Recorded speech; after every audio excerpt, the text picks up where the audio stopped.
In the heart of 19th century Brazil, there existed a clandestine operation driven by the chilling logic of numbers and profit. It revolved around a giant enslaved man named Pata Seca, who stood an imposing 7 feet 2 inches tall. His life was a haunting testament to the depths of human cruelty, a grim tale of sexual exploitation, loss, and the relentless pursuit of economic gain amidst the abolishment of slavery. Now, if you're ready for a gripping journey into history, stick around for this episode of Fake or Not, where we'll unravel the extraordinary account of Pata Seca, the man who sired hundreds of children through force and became a silent architect of a hidden lineage.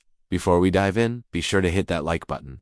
And if you love our content, don't forget to subscribe. Your support means everything to us. Now let's embark on this eye-opening adventure back to 19th century Brazil. The year is 1808, and a significant event has just unfolded. The transatlantic slave trade, a dark chapter in history where Africans were brutally transported across the Atlantic as commodities, has officially been banned. However, in the vast plantations of Brazil, a sinister shift is underway. The owners of these sprawling estates are grappling with a pressing issue.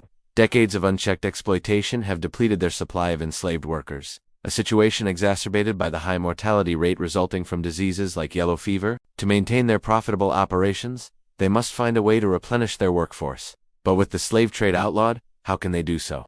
Their solution is nothing short of chilling, a sinister plot that revolves around the concept of breeding slaves. Enter Pata Seca, a towering figure both physically and in terms of his role in this macabre system. At an imposing 7 feet 2 inches, Pata Seca was already a striking presence.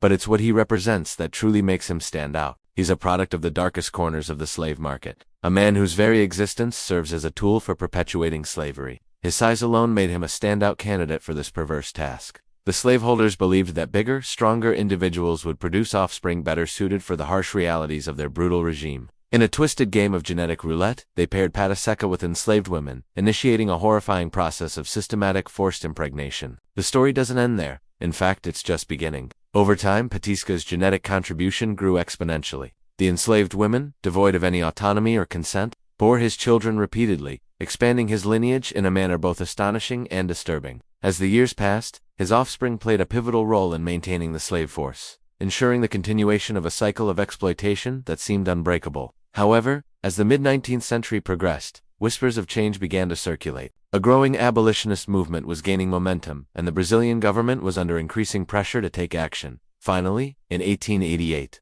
a landmark moment arrived. Slavery was officially abolished in Brazil. With this newfound freedom, Pata Seca found himself at a crossroads. In the aftermath of slavery, he received a small plot of land, a symbolic gesture that aimed to ease the transition into freedom. On this land, Pata Seca started a family of his own, marking a significant step towards establishing some semblance of normalcy. However, the shadow of his past loomed large, for he had fathered countless children during his days as a breeder, yet he had no knowledge of their whereabouts or even their identities. In a cruel twist of fate, the very system that had exploited him had also deliberately kept him disconnected from his own progeny. With the end of slavery, those who had once been his property were scattered far and wide, sold off to different owners across the vast expanse of Brazil. The deliberate erasure of any familial ties ensured that his children grew up believing themselves to be the property of other families, their true heritage forever concealed. Despite this tragic separation, Pata Seca managed to carve out a new life for himself. He worked the land, built a home, and perhaps most importantly, sought to forge a path towards healing and rebuilding. Yet the echoes of his past continued to reverberate. In the years that followed, rumors persisted about certain families in the region, tracing their ancestry back to Pata. Over time, these tales grew, hinting at a massive hidden lineage that remained largely unknown. The full scope of Pata Seca's genetic legacy came to light in the 20th century. Researchers and historians delved into the records, piecing together the fragments of a story that revealed the staggering extent of his fatherhood. Approximately 30% of the population in Pata Seca's region could trace their ancestry back to him, making him, in essence, a common ancestor to a significant portion of the community. This revelation uncovered a legacy of enforced reproduction on a scale that was both shocking and heartbreaking.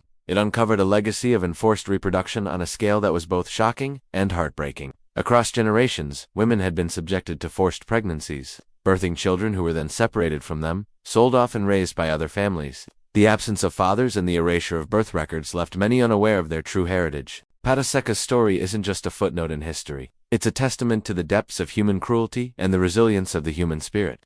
Born into a world of oppression, he endured the worst of slavery and yet managed to find a measure of peace in the end. His life serves as a stark reminder of the horrors that went unchecked for far too long, a truth that we must acknowledge to ensure such atrocities never repeat themselves.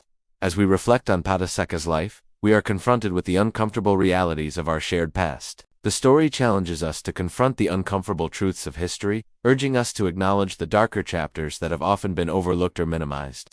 Forced breeding wasn't just a byproduct of slavery, it was one of its fundamental pillars, a means to perpetuate the system's survival. By understanding this, we gain a deeper, more comprehensive understanding of the complexities of slavery and its lasting impact. But why does this story matter today? Why should we care about a historical event that seems so distant? The answer lies in the echoes of the past that resonate in our present. The legacy of forced breeding during slavery has left an indelible mark that continues to affect generations. The deliberate erasure of family ties, the commodification of human bodies, and the sexual violence endured by countless women are not relics of the past. They are wounds that have not yet fully healed.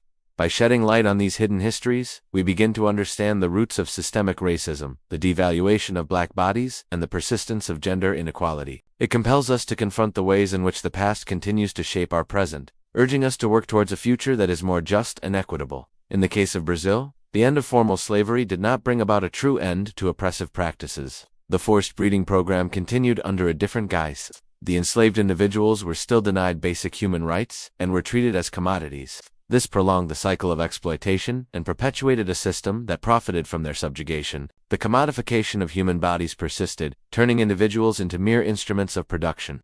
Pata Seca's story highlights the lengths to which this system went.